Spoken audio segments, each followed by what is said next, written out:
These Barbary macaques enjoyed a summer of plenty, but now they're paying the price. Winter here can be brutal. In some years, over half the group perish. But in this macaque society, the more social the monkey, the more likely it is to survive. Keeping warm by huddling can make all the difference. But they can't huddle all day.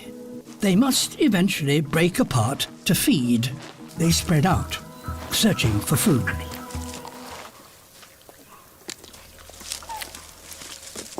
But each night, the group return to huddle in the cedar trees. This baby, somehow, has got separated. He must get back to the life-saving warmth of the huddle, and soon. But there is an obstacle. A grumpy male is giving the baby a rather cold shoulder. The male decides to leave.